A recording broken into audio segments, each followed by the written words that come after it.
So, well, thanks very much for inviting me as well, and it's really nice to be here. I hope your day has been going well so far. So I've got a few different things to talk about today. So we're going to dot around quite a few different topics.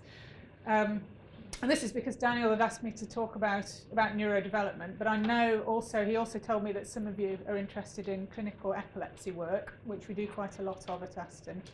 And I also saw from your programme that you were working on evoked responses this morning. Is that right? Yes, good. So I've carefully chosen and picked the examples that I'm going to talk you through, because I think in some ways they're going to fit with what you want to know about. So I hope I've chosen right. But it does mean that we're going to cover a few different kinds of topics. So I'm going to start off just saying generally a little bit about some of the challenges of working with children in MEG. I'm going to tell you a bit about the background to MEG work at Aston as well. Then I'm going to just work you through a couple of examples, one where we're using evoked responses to look at children's auditory processing. A little brief example about a totally different approach, which is looking at connectivity to get at some of the same questions about heterogeneity in developmental disorders.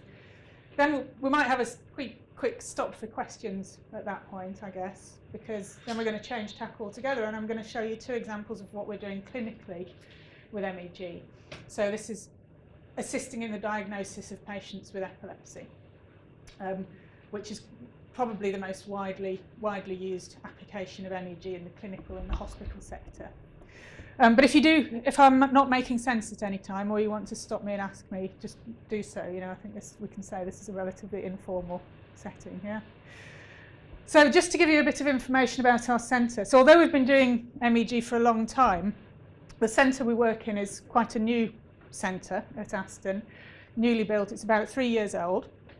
So we're a couple of years ahead of you guys here at setting up our new system. And what we're particularly interested in, just to give you this context, is we're particularly interested in using MEG alongside other kinds of behavioural and clinical assessments in children and adult populations as well. We have some projects on older people and disorders like Parkinson's disease, but our real focus is around children. So inside this building we have an MEG lab, but we also have a lot of assessment rooms where we have clinics for developmental dyslexia, for example, where people come and get diagnosed for reading disability. And we have lots of projects that involve this kind of behavioural assessment. So what we're really interested in doing is understanding how differences in how the brain develops relate to the kinds of developmental disorders that occur in children. So it's really about, not just about doing the neuroimaging, but about linking the two.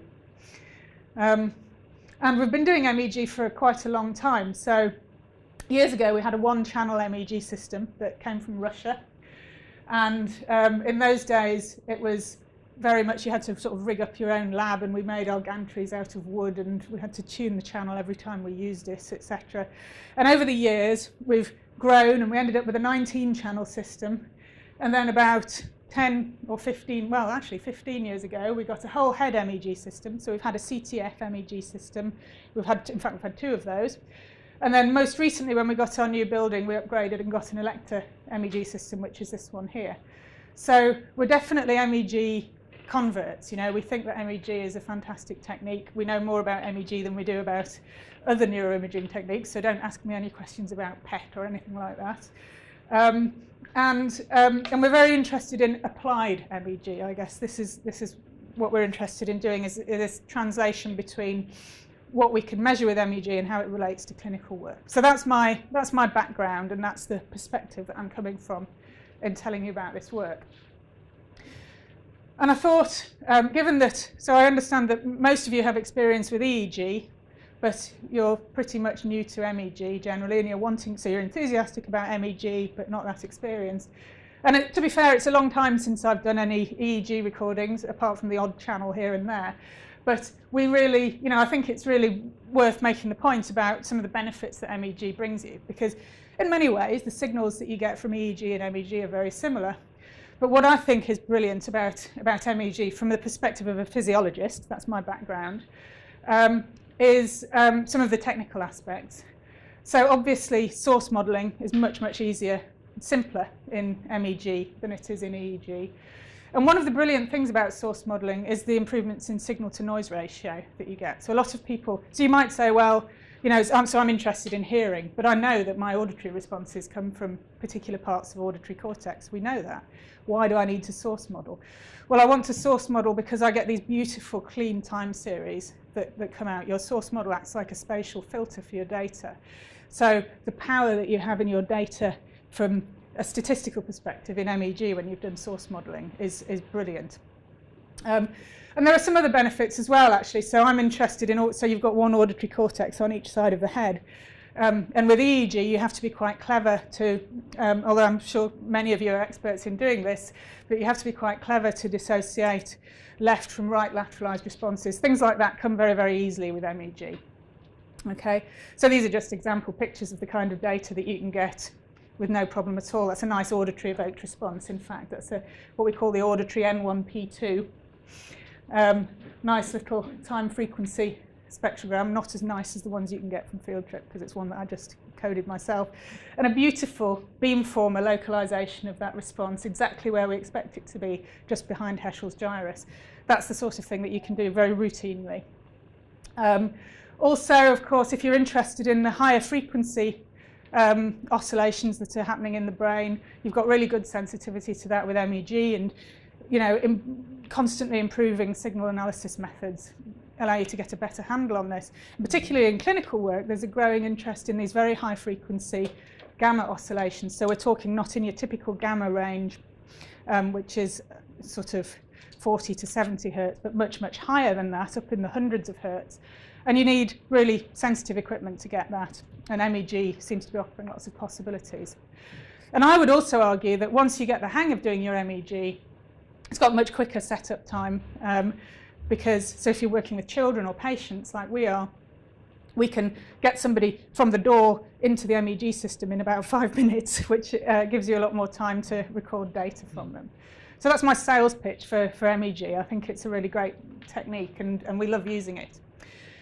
That's not to say there aren't times when you would use EEG instead. Of course there are. But anyway, I just thought that would give you the benefit of my views on that.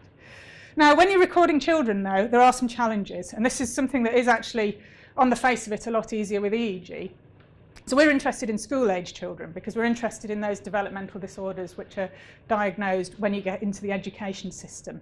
So dyslexia, for example, is diagnosed based on problems with reading. You don't know that you've got it until you start to fail to learn to read. And often attention deficit hyperactivity disorder, ADHD, that's also diagnosed in school-age children because that's when the child first gets put into a setting where those symptoms become more apparent. So we want to record kids from about 5 or 6 years old upwards. And there are some challenges. So for example, here, so these are some of the things we've battled with. This is showing one of the problems that you have when recording from small people. Even though your head reaches adult-like size at quite a young age, or at least your brain reaches adult-like size at quite a young age, maybe 6 or 7 years old, there are other dimensions of the body that change more slowly. And one key dimension is this, the distance between the top of your head and your shoulders. So in an adult, you have a setup like this. So if you imagine that's the inside of the MEG helmet, where you can slot your head nicely in. Some people have a better fit than others, but there's no problem down here. Whereas with a child, maybe a slightly smaller head when you take into account changes in muscle and things like that. But as you raise them up, if you're recording in the seated or the lying down position, but imagine you're raising them up, you can reach a point where their shoulders start to touch the bottom of the MEG helmet before the top of their head is at the top of the helmet. So for very young kids, you have some inherent problems in getting good sensor coverage, depending on how big this distance is. And remember, your magnetic fields drop off very quickly as a function of distance. So this is a challenge. And so I would say that babies are relatively easy to record because their shoulders don't get in the way. Their shoulders are too narrow, as long as they're lying still. We don't do many infant recordings.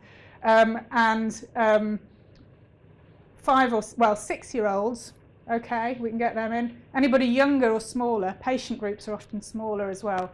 there is a bit of a challenge. So that's something to be aware of.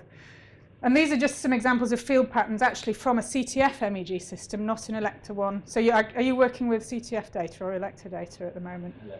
Electa data, good, right. So this will look a bit different to the field patterns that you're getting, but it's showing essentially the same thing. And this is an auditory evoked response here, showing two nice dipolar field patterns, one on the left and one on the right, in an adult.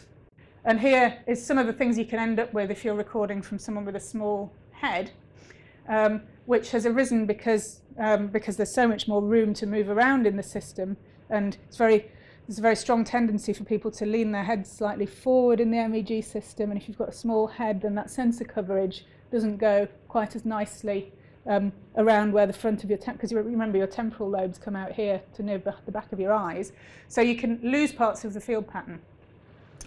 So that you would really struggle to source model that using a dipole model because it's missing these two front poles. And sometimes you get something a bit more like that where you just haven't got all of it.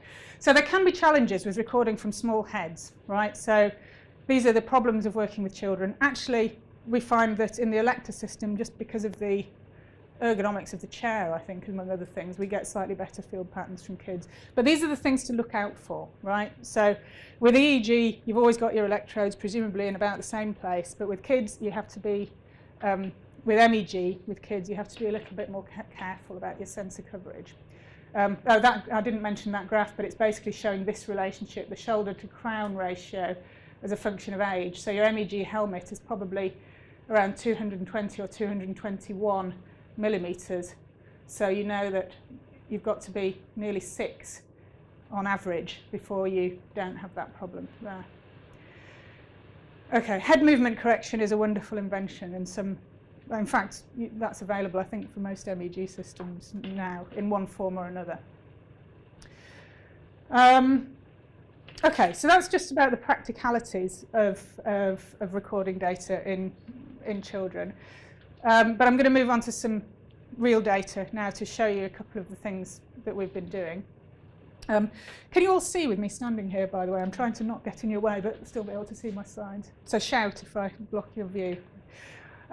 So why are we so interested in neurodevelopmental disorders, first of all? And I think the main reason for this is that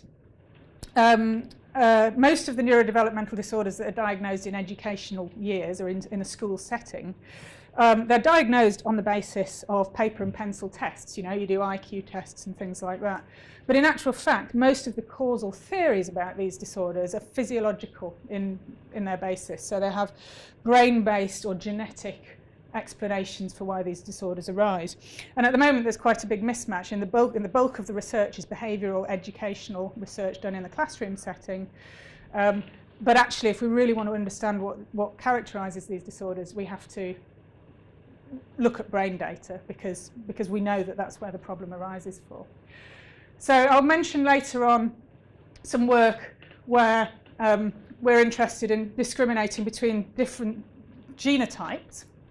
I don't know why I wrote genetic phenotypes. What I meant was different genotype-phenotype relationships. Okay, so we can quite easily now work out whether somebody has a particular risk gene for dyslexia, but what we don't know is how that translates into something that occurs in the brain.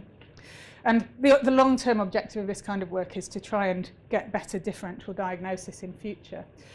And also, the thing about the benefit that neuroimaging in general, and MEG in particular, can have is that it can give us better ways of testing how these behavioural phenomena actually arise in the brain. So as well as just measuring somebody's reading ability, for example, or indeed sensory processing, we can try and pick apart what might be causing differences in that. And this is a very important phase for us. There's a lot of work on the neurological underpinnings of developmental disorders over the years has been done in adults. But as Annette Karmiloff-Smith, who's a real big name in this area, pointed out, that development itself is the key to understanding developmental disorders. You can't get to the bottom of these questions by getting groups of tame adults with and without dyslexia, so you need to try and record from kids. Okay, so I could talk about this for quite a long time, but I thought I would just pick a couple of examples that hopefully have some relevance to what you're interested in as well. Because I realise you don't all want to know all the details of neurodevelopmental theories about dyslexia. But I've chosen this particular example because it uses ERPs or event-related fields. And I know that you've been working on those this morning. And it's in particular we're using event-related fields to do a kind of objective testing to measure sensory sensitivity. Okay.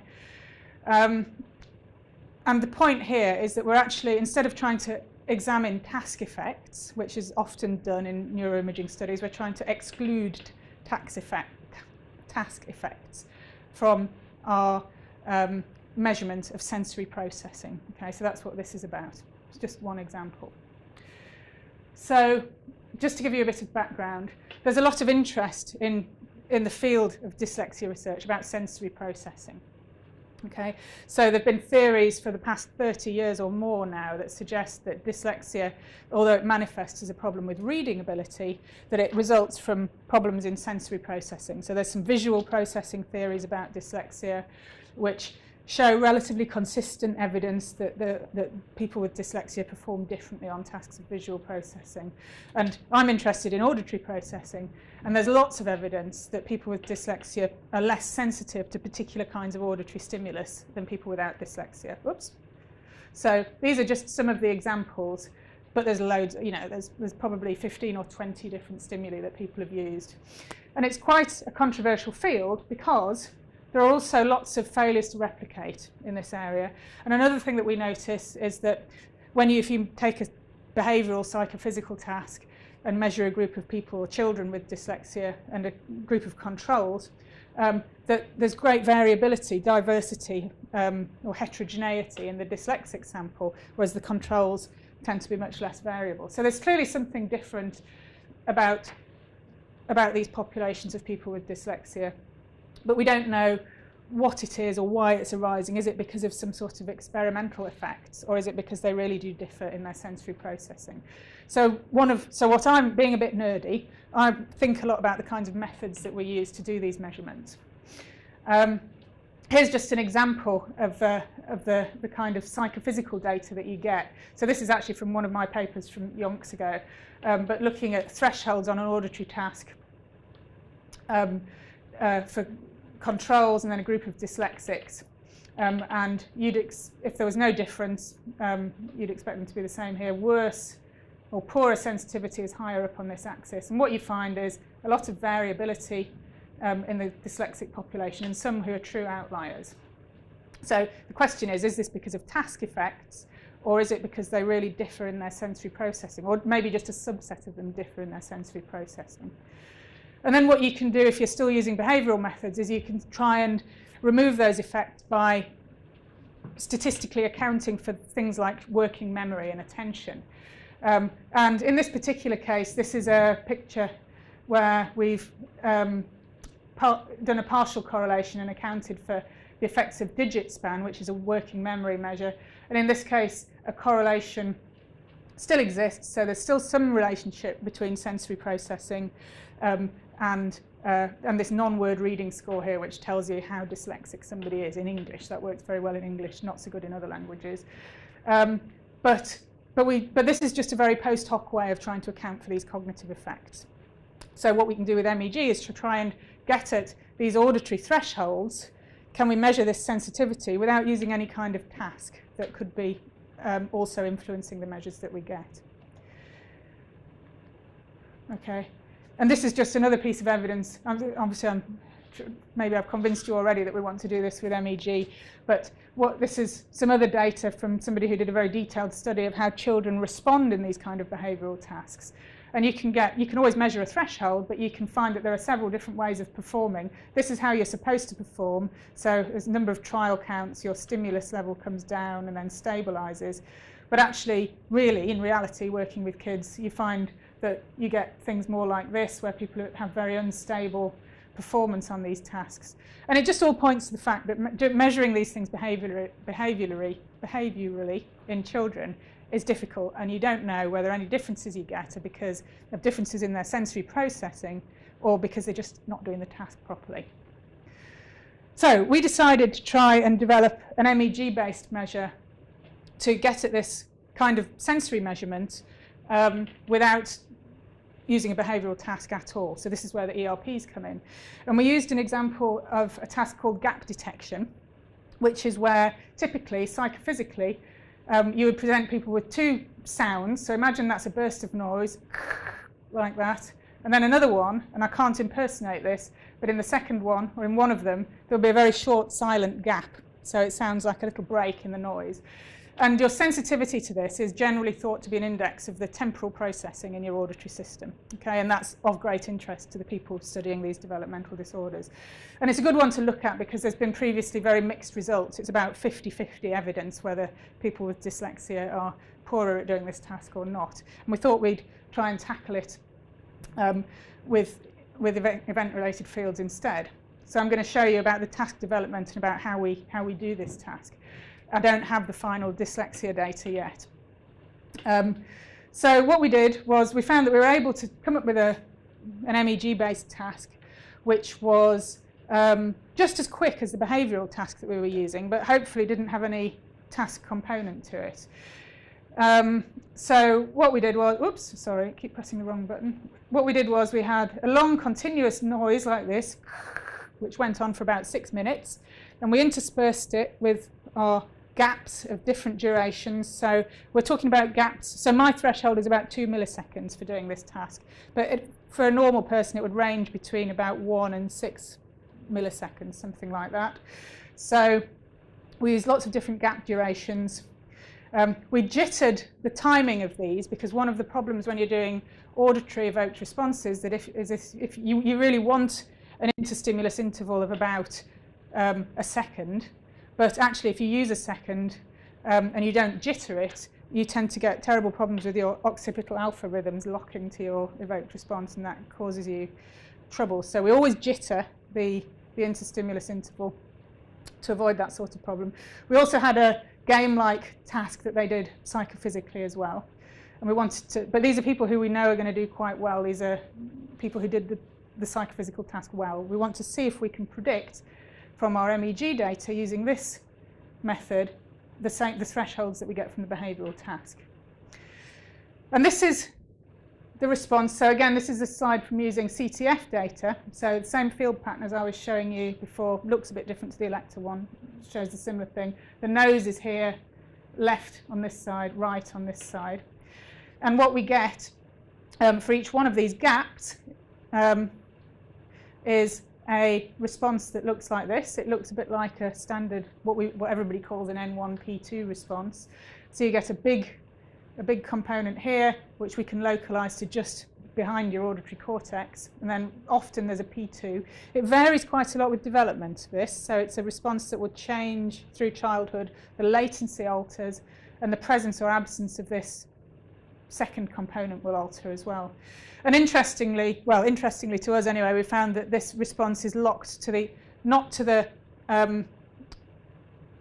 onset. So most auditory evoked responses are locked to the onset of a sound. So if you play a click or something like that, the response is time locked to the start of that sound. In this case, this was locked to the onset of the gap. So it's a particular. So we know that it's a response that's a gap-related response. And we could find that out by making the gaps longer and longer and seeing how the latency changed in some test recordings. And what we found, so what's plotted here is the size of this evoked response.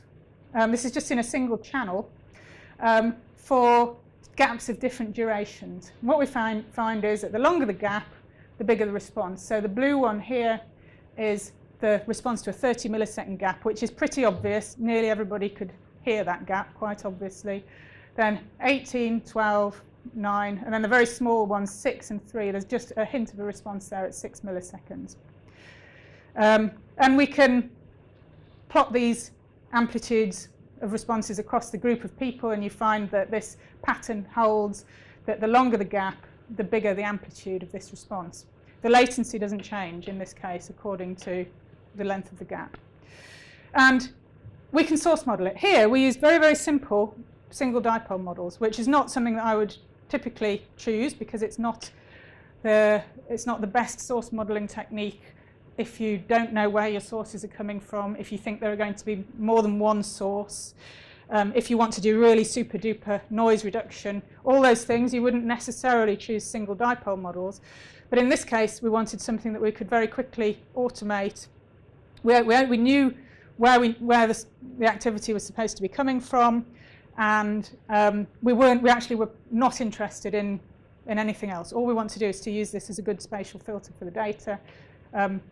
I could debate with you about why we didn't use a beamformer and things like that, but this is what we did.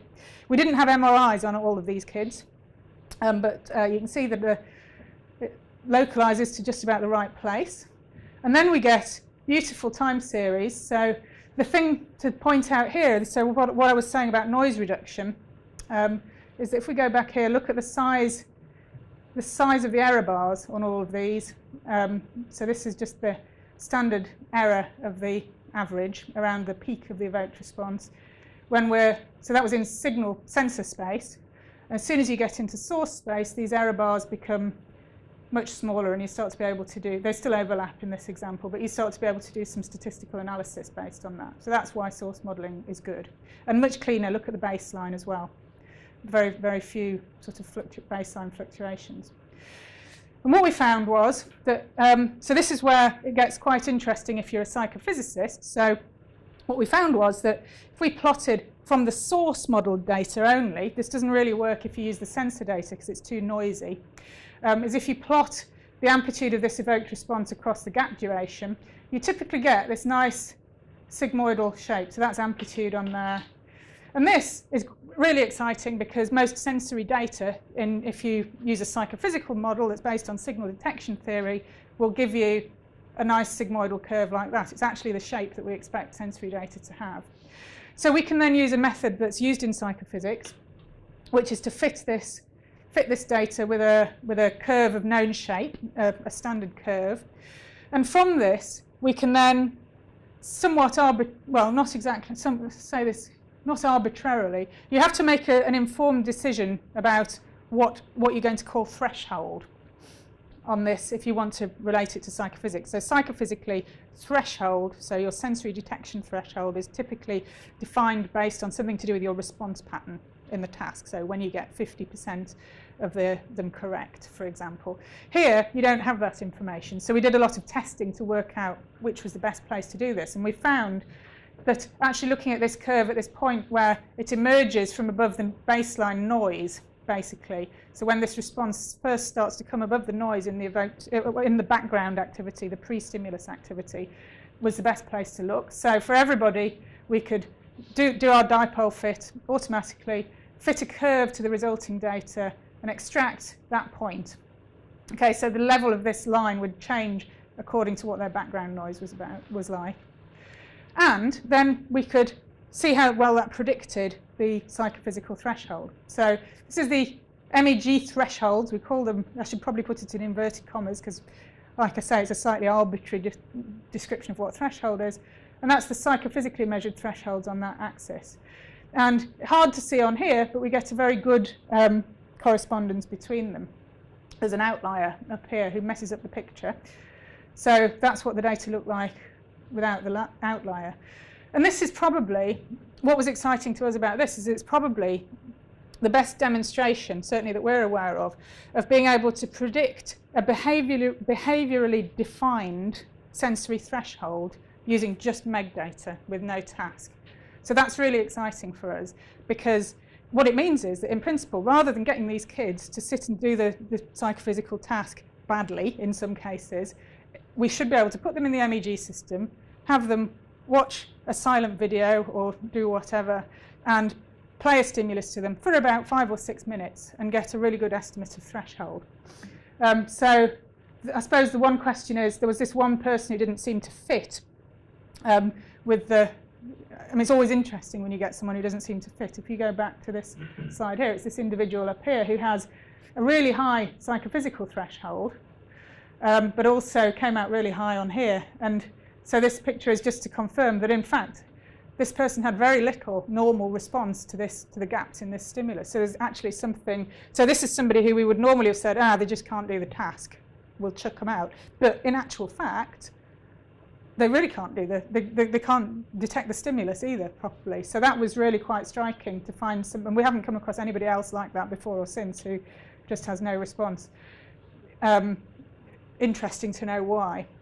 But that gives us some extra faith in the physiological response. Now, so just to summarise that, so we had this really good, highly predictive power. It's actually better than mismatch negativity, as far as we can tell. We haven't found any, I mean, mismatch negativity is a pretty relatively widely used measure of this kind of sensory threshold. And it is important. And it's very good because it's also something, well, it's considered pre-attentive, but there are frontal components to the mismatch negativity as well. So people with dyslexia, for example, have atypical mismatch negativity responses often, but we don't know if that's for purely sensory reasons. What's nice about this is that we're putting our source model in auditory cortex, so we're doing as much as we can to restrict our analysis to data that's coming just from the part of the brain that we're interested in.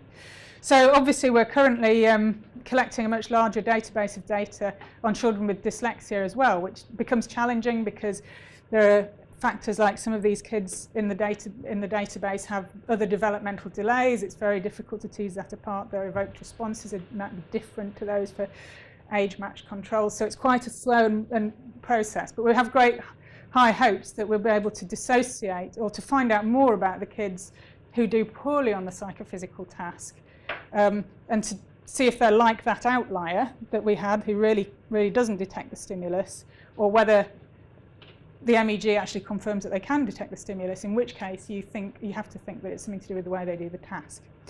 So that's an example of one way that we're using MEG in neurodevelopment. And I just wanted to show you another example just of something completely different.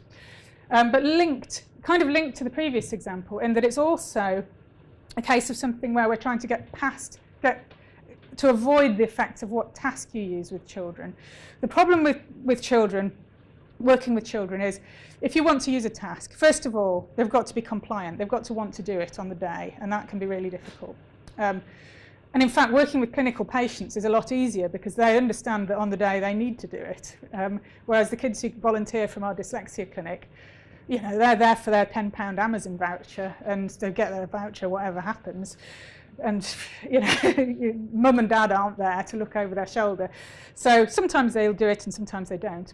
But the other thing, more importantly, is also that we know that in dyslexia, you can have a task which you know that someone with dyslexia would be poorer at doing, so a reading speed task, for example, but you don't know if they're doing it differently because they're using a completely different strategy, or because they're doing it differently just because they're not as good at it, but they're attempting it in the same way as the control people.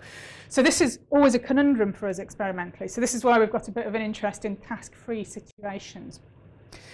And there's lots of evidence that, well, there's been theories for a long time. So this paper is from 1996. That was a landmark paper about dyslexia by a group of very well-known people, but including Uta and Chris Frith, using a PET study, which was the first one to really suggest that dyslexia was arising because of some connectivity problem, some dissociation between activity in quite disparate areas of the brain during reading tasks. And then this picture here is to remind me to tell you about some of the genetics about dyslexia. So we know from studies that haven't been neuroimaging studies, but these have been behavioural genetics studies where they look for linkages between particular loci on chromosomes and symptoms of dyslexia using genetic analysis and behavioural tasks, reading tasks and things like that, which have then been taken forward into animal studies where they can do knockout or knockdown of those particular genes and see what happens in terms of brain development. So there's a number of examples of genes, there's 3 of which on here, showing the effects that they have on neuronal migration during brain development in mouse or rat models. So this is a control, and this is in a slice. You can look at this paper if you want all the details. showing where the neurons should end up after development. And this is after knockout of a gene called KIA, which is a very well described one in dyslexia. And you can see that they're not in the right place. Basically, they haven't migrated. Now, in dyslexia, we're not talking about knockout of these genes, so I'm not suggesting that people with dyslexic brains have all their neurons in the wrong place. But we know that the effect, so this is an extreme example of what happens if you don't have a functioning copy of that gene. Another one, DCD and DIX, which are all genes involved in these neuronal development processes that happen embryologically and in early life. So all this evidence, this kind of evidence from functional imaging and from what we know about the genetics of these developmental disorders, tells us that there's something different about connectivity in dyslexic brains. And this makes sense. If you think of reading as a process that we didn't evolve to read, but reading kind of bootstrapped on existing processes that go on in your brain. And you probably need very tight, very good temporal synchrony, for example, and very efficient networks to make all that visual and linguistic information work together to be able to read efficiently. So there's lots of face validity to the idea that dyslexia is associated with connectivity disorders. Okay, and that you might be able to see that in data without using a task. Maybe somebody doesn't have to be reading for you to observe that. Oh yes, and this is to remind me to tell you. So in this study, we're also looking at kids who have ADHD. This is a disorder that's diagnosed based on symptoms around, which Robert knows a lot more about than me probably, actually. This is one of my colleagues' areas of interest. But it's diagnosed based on symptoms around inattention and hyperactivity. So typically, or often diagnosed in a classroom setting. It's different to dyslexia in that it's very behaviourally diagnosed. It's based on clinical observations, whereas dyslexia is very much diagnosed based on reading. In actual fact, though, dyslexia and ADHD are seem to be closely linked in that if you have one disorder, you have a 50% chance of also showing symptoms of the other disorder. Now, this is a bit of a clinical conundrum because they appear in different sections of the DSM, for example. They're not considered to be etiologically the same, but there clearly are some links. And some behavioural genetics studies have shown that there are some shared risk factors for those. So in this study, we're actually comparing them both. And this is, again, a study that we're only part of the way through. We need to get a much bigger sample. We've got about 20 kids in each group at the moment. This is always the challenge, looking at neurodevelopmental disorders because they're so heterogeneous, as I'll show you in a minute. You need larger samples. You can't just get away with doing 10 people and having the answer. And in this case, we have just done, I'm going to just show you some preliminary analysis using a measure of connectivity based on graph theory, which is a kind of a superordinate high-level way of describing the pattern of activity in the time series from the whole head in your MEG data, and talking about the effective connectivity just in resting state in those data sets. So it's not really going to tell us anything neurological about the brain. It's not going to tell us about particular brain areas, but it's going to just tell us something about the dynamics, if you like, of the MEG data from all the sensors. And it's based, what you need to do is get some sort of what's called an adjacency matrix, which can use a number of different, I'm not going to go into the details of this and why we chose this particular method here, but you can use a number of different connectivity metrics. Synchronization likelihood is one that's been frequently used. We're using phase lag index. But you can use all sorts of different ones. So it's a very flexible method. Pioneered by the guys in Amsterdam. And from the statistical properties of your data set, you can obtain a number of statistics based on graph theory. If anybody wants to read more about this, I can give you some good references. But the two that we're going to look at just very briefly here are called the clustering coefficient and the path length. And this is an example image, an example picture to illustrate what we mean by these measures based on a theoretical situation. This is taken or derived from a famous illustration by Watson and Strogatz when they described this in Nature. This is a method that can be applied to all kinds of networks, not just brain networks. It's a generalized network method. And if you think here on the left-hand side, we have an example of a network. If you think of each of these dots around the outside of the circle as being nodes in a network, and the lines are connections between them, this is an extremely regular network. Okay, so each node is connected to one of its neighbours, okay, and there aren't any random connections. It's very regular and very structured. Okay. On the other end of the scale, you have the same thing, but where each node is just randomly connected to other nodes in the network. Okay, so you don't have this neat structure where there's a connection here and then a connection to the next one. That sometimes they're connected like that, but they can be connected to any other node, and that's random. And what's been shown in network theory and graph theory is that the networks that are the most efficient are the ones which are called small world networks, which are just part of the way along this spectrum, or along this line from the completely regular to the completely random network. Okay, not halfway, as is kind of indicated here, just slightly not quite regular. So there's a lot of these regular connections, but there's a very small number of long-range connections between different nodes in the network. And this gives a network that is supposed to be most efficient for information processing, if you like, because you're locally well connected. You can still get from this node to all its adjacent ones relatively short, but you can also skip over to the other side very easily in a short number of steps. So the path length is the number of steps it takes to get, the average number of steps it takes to get from one node to another, and the clustering coefficient is essentially how many adjacent nodes each node is connected to.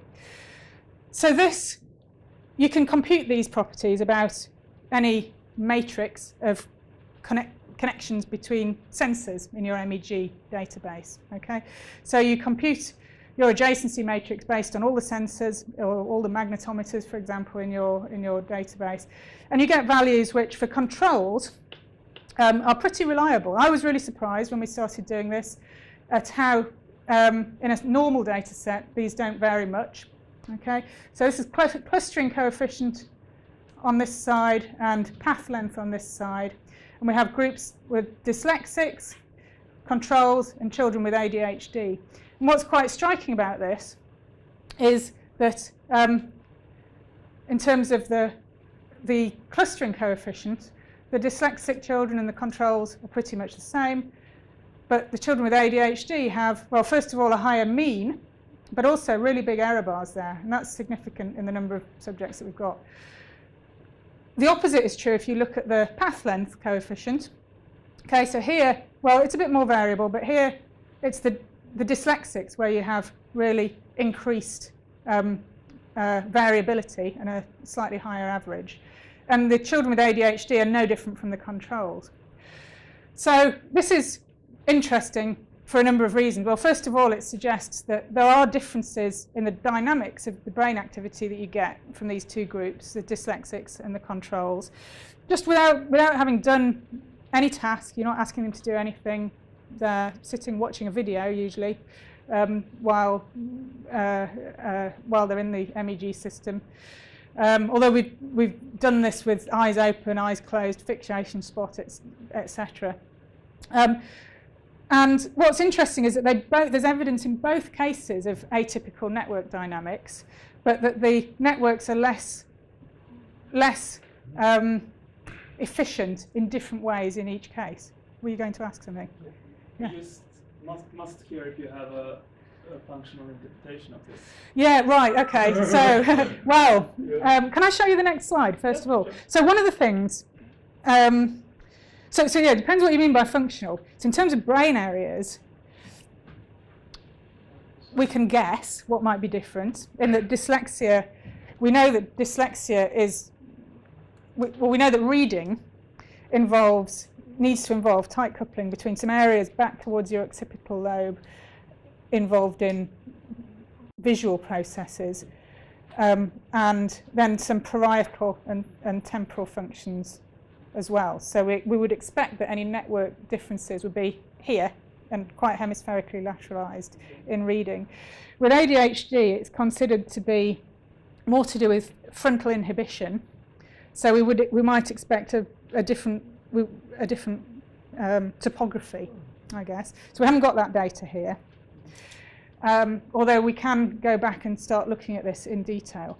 One of the things that's quite striking about this is these errors. It's not just, we don't have like the same small error bars there. You get all this variability in the dyslexic group. In the ADHD group here, and the same for the dyslexic group. So it's probably the case that some people with ADHD are just the same as controls, and others are varying. So one of the, and we can't tell that from this kind of data. Well, we can look at individual numbers, but we can't really make sense of that. You know, why would somebody why a priori would somebody differ on that? And I think that functionally, the challenge for this kind of work is that functionally, okay, so someone's clustering coefficient is different, but what does that mean? Which is what you're getting at, really, isn't it? What does it actually mean in terms of brain function? I don't know the answer to this at the moment, but what we're doing, and why we need a bigger sample as well, is that we're going back to this story about the genetics. We're collecting spit from all these kids. So they come into the lab and they do a big battery of tests, and they spit in a tube. And then we send them off to our collaborator in St Andrews, who is testing them for the different risk haplotypes of these particular genes. So we're hoping to be able to tease apart some of this heterogeneity by looking at, you know, if we compare the group who have the at-risk KIA allele, do they differ functionally from the ones who don't? And that's how we can start to at least test the hypothesis broadly about whether this is connected to connectivity, what we know about it biologically and how it develops. Also, we're trying to, you know, there's DTI and things like that, which we're trying to get. But it's a big deal to get all these measures on the kids. What I like, the reason for showing that is what I like about it is that it's an example of something that's completely task-free and hypothesis-free in a way, but where the MEG data has enough richness in it to be able to show you differences between clinical groups. And it's interesting, and it's something that you can do very easily on children, unlike some task-based approaches. Right, okay, so that was all I was going to say about the neurodevelopment stuff, and then I was going to talk about clinical epilepsy a little bit. Is that okay? Should we try to squeeze in like a 5-minute, just ultra brief break? Can do, yeah. And raise the pulse a little bit. So if everyone just takes a quick look at your watch. If you go anywhere, be back in 5. Okay, good. This is warm in here, actually. Yeah. These graph theory analysis with the alpha band. Yes, it was. You take all electrodes when you... Well, we take all the, in this case, we take all the magnetometers, which in our MEG systems, there's 106. Yeah, there's 106 and they're everywhere. And we do find that there's a dissociation between what's going on in the lower end of the alpha band versus the higher end of the alpha band, which again, Robert's probably the expert on why that might be. Yeah.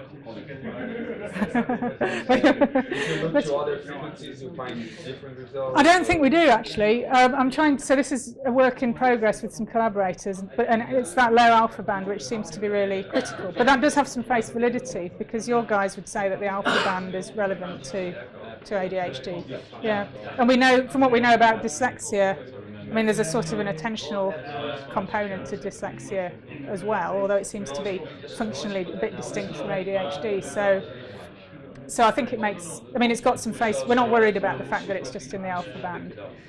I mean, this is quite, the challenge with this kind of approach, as that question was alluding to, is how do you make sense of it functionally?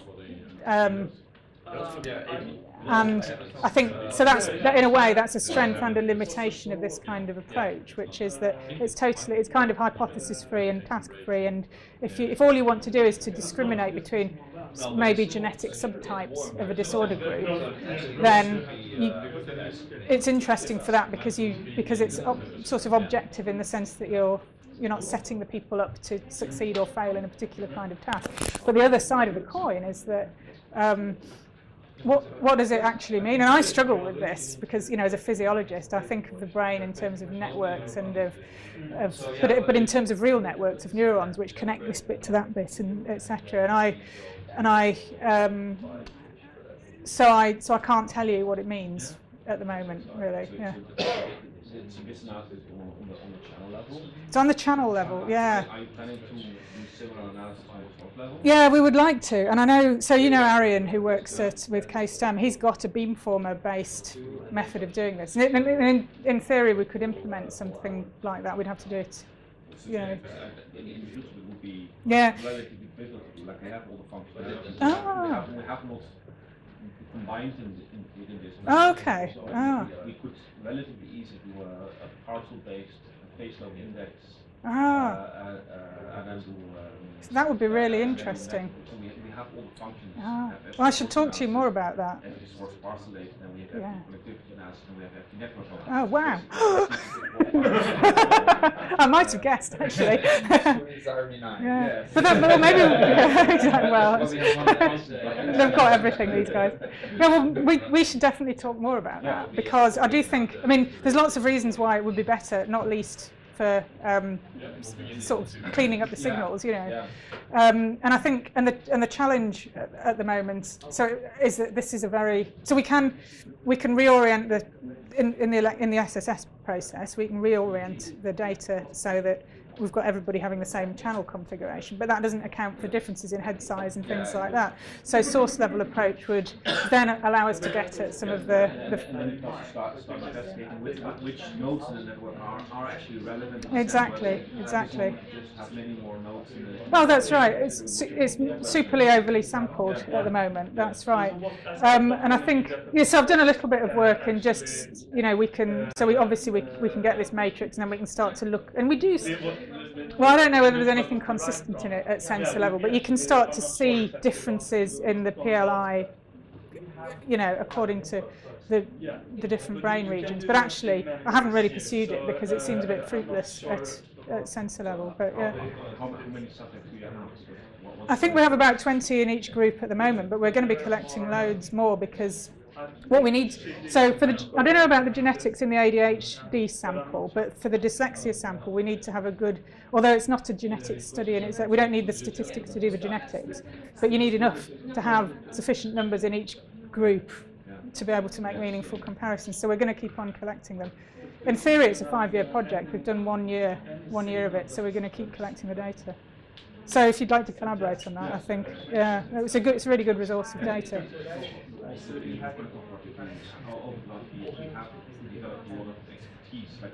Yeah.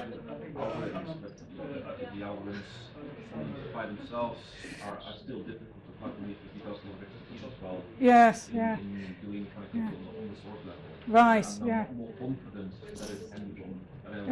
That's great. Because I mean, we're in the situation where we've got a lot of expertise on the disorders, and we can do the data collection and we can do the basics, but actually we're not connectivity experts. So, yeah. Oh, good. Well, I'm glad I showed those slides.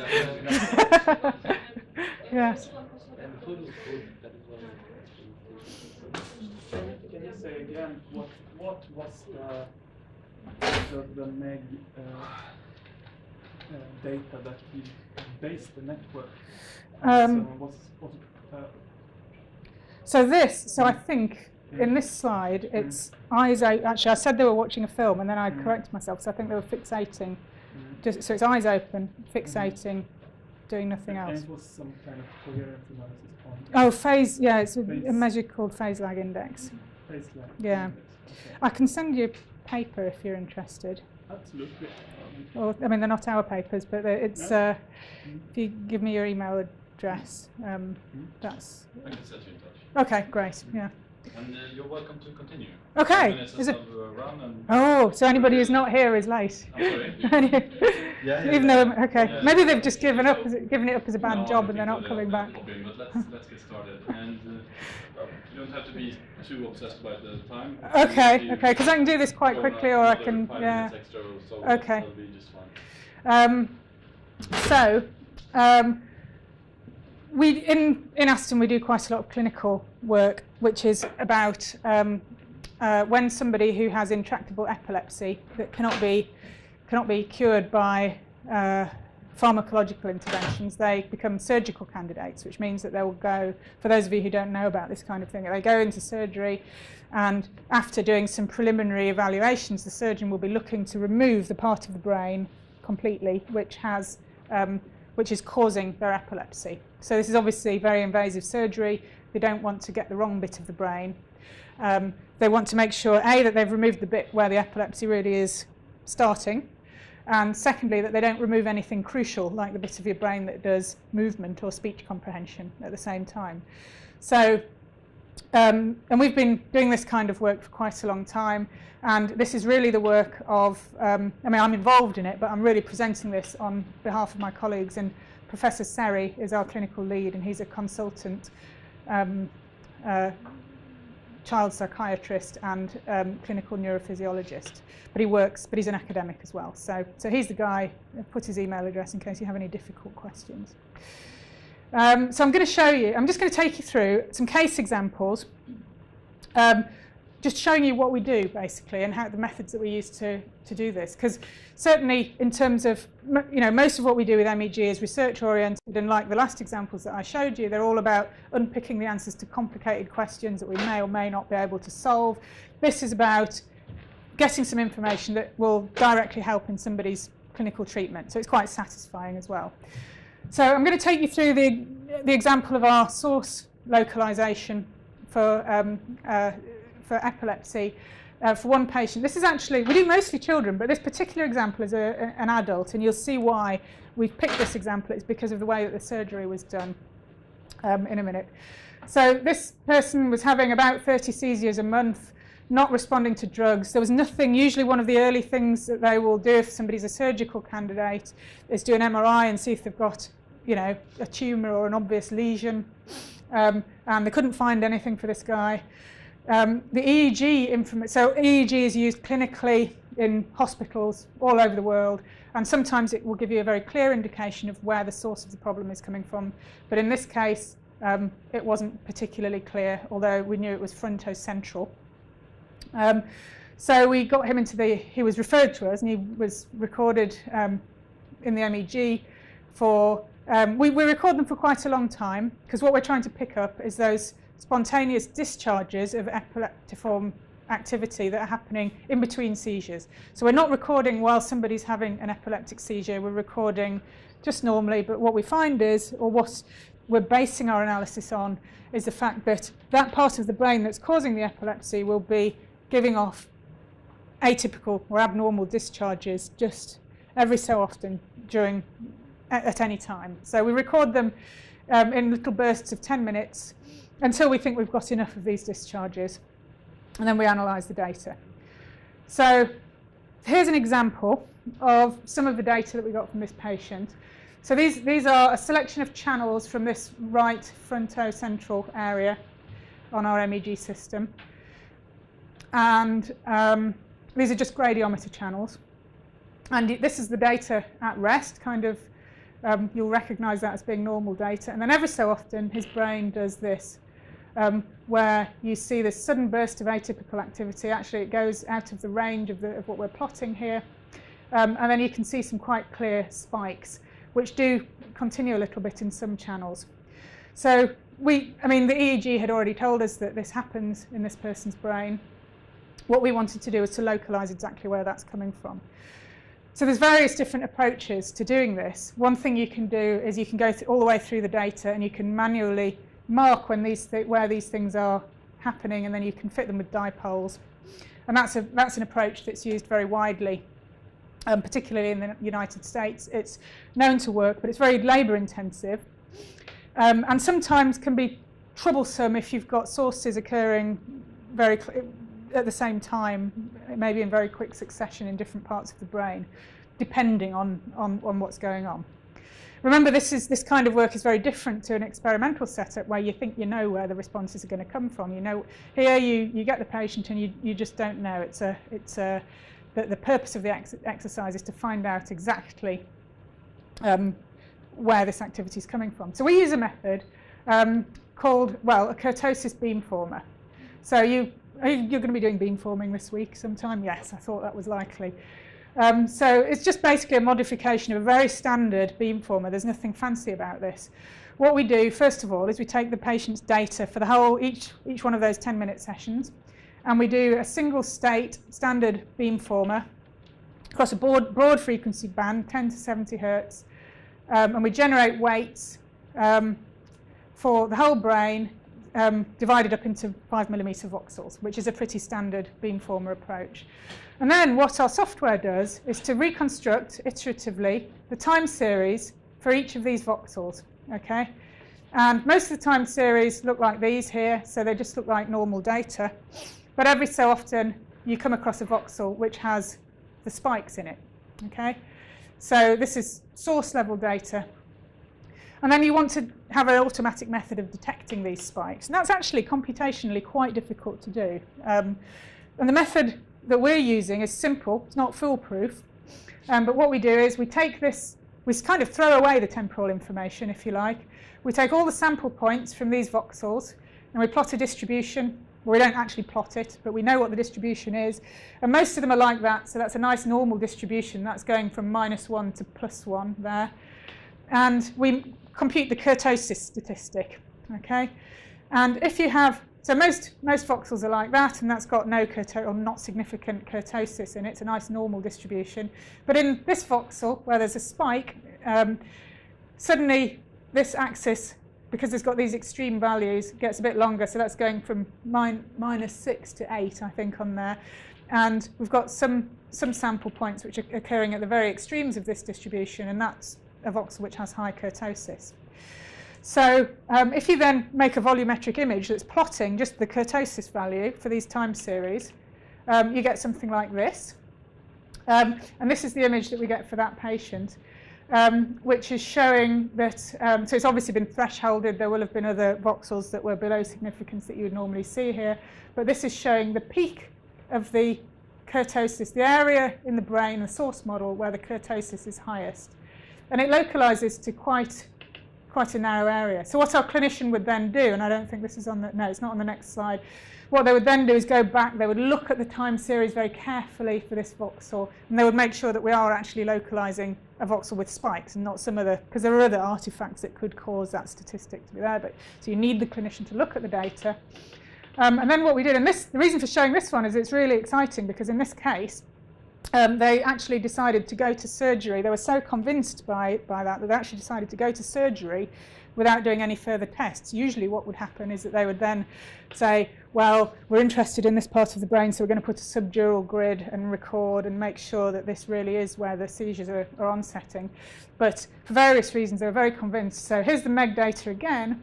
And then this is the information from the surgical neuronavigation device, where they basically overlay this data and they identify exactly where the area of interest is surgically, and then they remove it. So this patient had a resection of that part of the brain.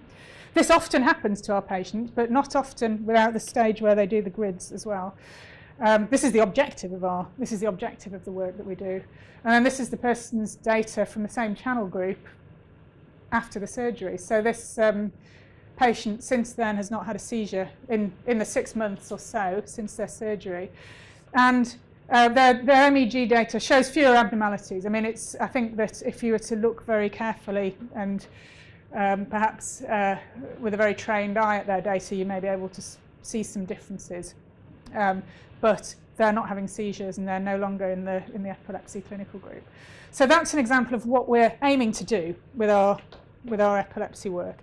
Like I say, usually there's another step where the person will go to surgery. They have, and what we're actually doing is guiding the surgeon about where to do their grid electrode recordings. It means that they, instead of being unsure about where to place those grids for validation, they know based on our data. But really, the ideal world is where the grids aren't needed. So that's an example of where that's happened. We're very proud of that. Yeah. How did you do this? Kurtosis beamformer? How did we do it? Yeah. There's various software packages that allow you to, I mean, it's quite simple. So it's quite a simple process. It is basically what I just described: single state beamformer, reconstruct the time series from each voxel, computationally intensive, but compute the kurtoisis value, which is just the standard statistic, and then make your volumetric image based on those kurtoisis values. So that's all it is. It's dead simple. But the CTF, I don't know which MEG system you're working with, but okay, yeah. So they have a beamformer package which will do this. It's so we have a tutorial on which we show how to compute virtual channel time series. Once you have the time series computing the kurtosis is simple because kurtosis is a standard MATLAB function. It's one line, isn't it, in MATLAB? It's one line.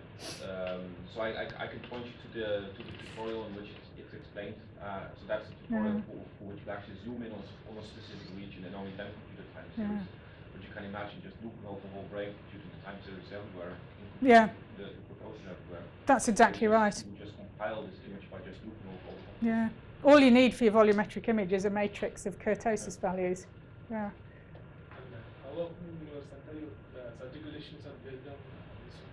So it's not very often that they're based solely on this, but for the patient, so the patients that are referred to us are typically patients for whom traditional EEG measures have given inconclusive results, and often, sometimes but not always, when they're MRI negative as well.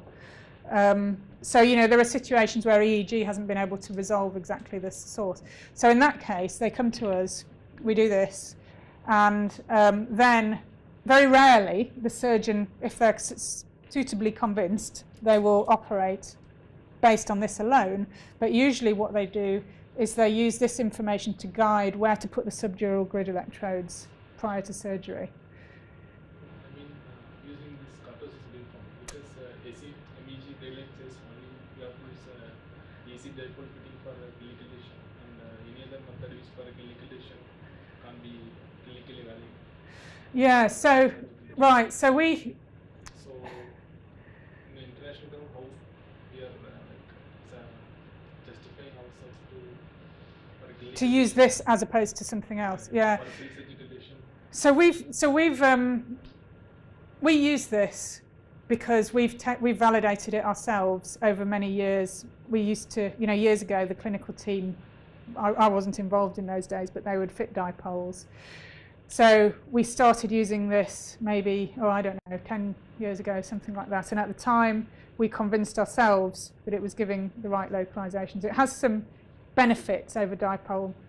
I'm not saying that dipole modelling doesn't work. It does work. This has some benefits, partly because you don't have to have any a priori assumptions about where the sources are, and it allows you. It's very good for imaging multifocal source, and those are the kinds of patients that we get. We don't get the single, simple epileptic focus people. We only get people who are usually complicated cases, so it works very well for that. We know some situations where it doesn't work so well, so if somebody is not showing spikes but they're just showing slow waves, abnormal slow waves for example, this method won't work, but we know that. And our clinician himself is taking responsibility, so legally he writes his report and he is saying, in the benefit of my judgment, I have looked at the data and I suggest that this is what the data are showing. It's not like it's a blind clinical method that you use without any clinical validation, and I think that's the key point. So in the UK he can do that legally because he's making a clinical judgment, it's not like a test for, a test for allergies or something like that where it's a yes or a no. It's actually a clinical judgment based on a range of data, which the surgeon will then take into account based on a range of other data. Yeah. So they would. So that's how. So you're right. It's not. And if you did it in field trip, it would be not clinically validated as well. But we wouldn't see, as long as we had, we could use a method using field trip with a clear conscience because of the way that we do it and the way that we validate it. Yeah. And it may be different in other countries. I know in the United States there might be problems with that, for example. But right, and then I wanted to just briefly show you about language lateralization, because again, so another thing that we want to do with epilepsy patients is to make sure that when the surgeon removes a bit of the brain that we've identified, or he's identified, or the team have identified, that he's not removing something critical.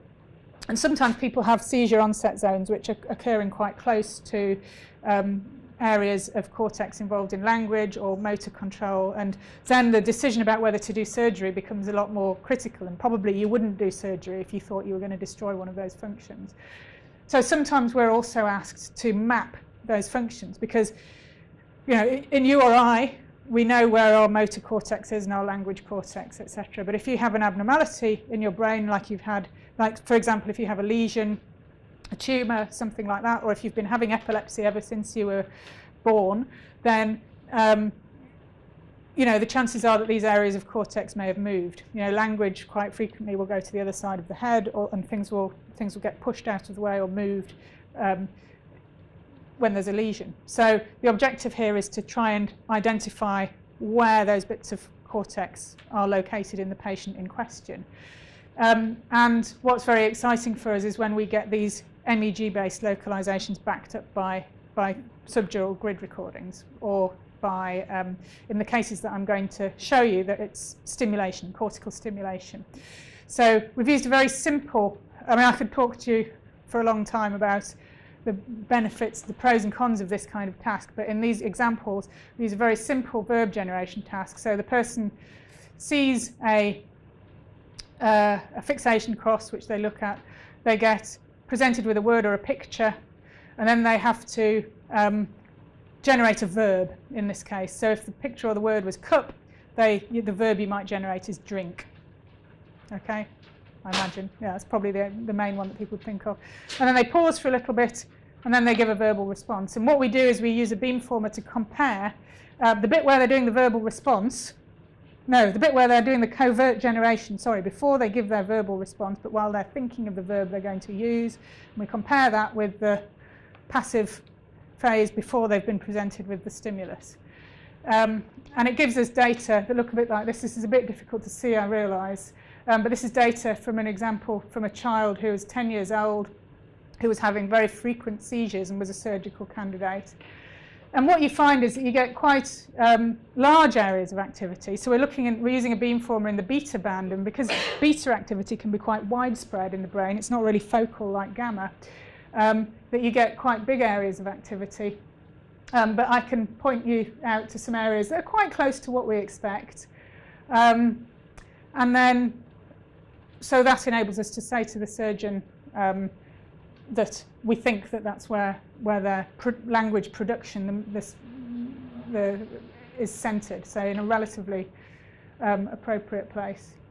Then in this case, we had some nice examples of where the patient then went for surgical testing. So this was a patient was going to have surgery, and here's the beamformer activation, and these are areas which were stimulated by the surgeon while the person was so they anaesthetise you, but for surgery, but bring you round during the operation, so with appropriate local anaesthesia, I imagine, so that they can then test your language during stimulation of particular parts of your brain. And these green dots, when stimulated, caused interruption or hesitation. So this is basically confirming that our MEG measure had been a very good predictor of this language production zone in this individual's cortex. Well, our objective is to bypass the bit where you have to do the invasive testing. This is particularly difficult for kids. I mean, imagine a 10-year-old undergoing this kind of surgical intervention. But the objective of this research is to avoid the necessity for that. And here's another example of pretty much a similar thing, so slightly different localization for the same task. And you can see this image is showing where the electrode grid was implanted. And this is showing cortical stimulation, so with some information about the time course of the activity in the beamformer here. Okay, so this is the very early part of the beamformer, and then, so in the first second, from 0.5 to 1.5 seconds, 1 to 3 seconds over a longer period, 2 to 3 seconds, and you can see that it's these early stages of the task which are related to the problems that are identified in cortical stimulation. So again, showing that our beamformer is giving us good information about where the surgeon should avoid removing, but also that this information is quite time critical, that it's tapping into the earlier stages of this process. So again, these are cases where in future we would hope that we could avoid having the surgical intervention at this stage. Probably takes a bit more validation to get to that point, but hopefully we'll get there in the end. Oh, and then finally, so I'm really interested in younger kids and how we do this, because if you've got a 5-year-old, you might not get very good data, but is that because they really don't know what you mean by a verb when you ask them to generate a verb? Possibly. So we're doing some work at the moment to try and develop a method that is based on speech perception. Okay, so this is obviously not language production, but language perception. So this is giving us reasonable data at the moment for localizing these left areas, which are a bit more posterior for speech perception. But I just love the stimulus for this, so I'm going to play you an example of it if it works. Will it work? Doesn't matter if I can't. I can show it to selected individuals. Okay. So let's see. So this is an example. So we're testing this on adults at the moment. We haven't gone to kids, and we're using a sample of. Oh, that's my laptop. Oh. I should know. Yes. Mm-hmm. Okay. Well, let's give it a try. So this is. Oh, there we go. Yeah. So this is an example of the unprocessed stimulus. Brace yourselves in case it is loud. Oh. Oh. Do we do it like this and try it again? Oops. Oh, hang on. I advanced the slide instead. Ah. Let's see. Let's do this again. There we go. So that's normal speech. We listen to really interesting things in Britain. That's the shipping forecast, which some of you may know. So then what we've done for our control stimulus, so this is the contrast stimulus for our beamformer, is to take this speech and, with some difficulty, rotate it spectrally and then adjust for the loudness across the spectrum. So this is essentially an upside-down version of this spectrum. It makes a very nice comparison because if you listen to it, it still sounds like speech, but you won't be able to get what he's saying. Oh, did it again, hang on.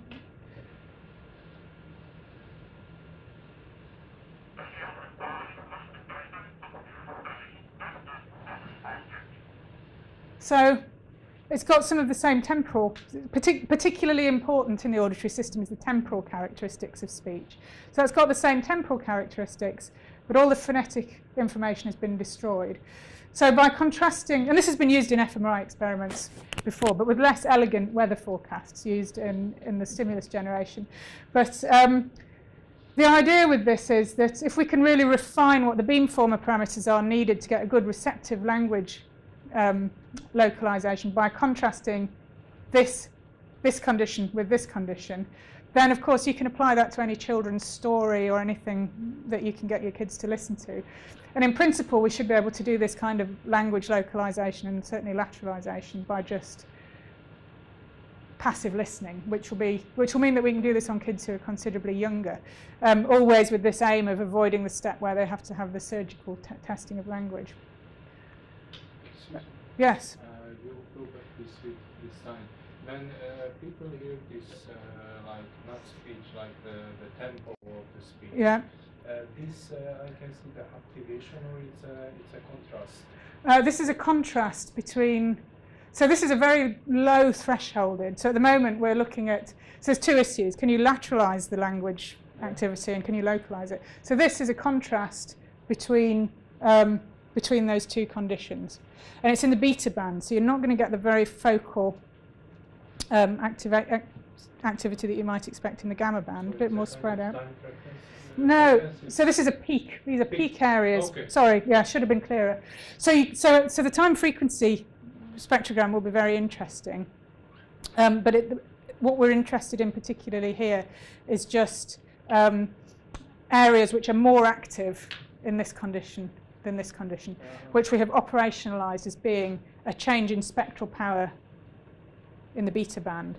But in some ways you're kind of throwing away the temporal information in MEG, because you're saying over this whole 5 seconds of speech compared to this whole 5 seconds of speech, what's the difference in spectral power in the brain, and where's the area where the spectral power is changed the most.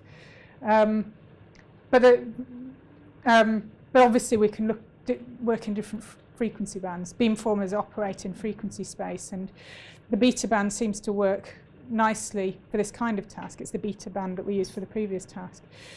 Functionally, why beta seems to be so important, I'm not sure. I don't know. I mean, there's a large literature on gamma band activity in speech perception, which we would expect to get more focal, give us more focal activations, but which may be less use to the surgeon because he wants to know a bit more about the network of areas that are involved. So there's a lot this is very preliminary, and there's a lot to be done in terms of dissociation. But the objective here, the core objective, is to get something that we can use with kids who we can't get to generate verbs, especially the very young or those with a language impairment. Because, you know, if you have a temporal lobe epilepsy, then, yeah. So, I think that's it. Oh, sorry. Yeah, Yes. I just wondered, you said this last method was already done with fMRI? Well, that stimulus has been used in fMRI studies of phonetic perception, Okay, but not for epilepsy. No, that's right. But it should. I mean, it's the fMRI work that. What would the advantage be with MEG compared to fMRI? Well, fMRI should be, so there's probably no particular advantage of MEG over fMRI, except for the fact that you can record the interictal activity during the same recording. Yeah. And it's a more nicer environment for a young child. I mean, not all young children will tolerate. You should get a very similar thing, and in fact it's the fMRI literature where this stimulus has been established. So, and there are other ways of getting at language, using sort of obligatory language processing, that we're quite interested in as well, because I think the more we can move away from using these tasks which are very very active, then the better. That's right. So obviously I didn't do all this work myself. I just keep them all in line. But these are the people who did most of the work. So, and our volunteers, we have great troops of children who come to the lab and wreak havoc.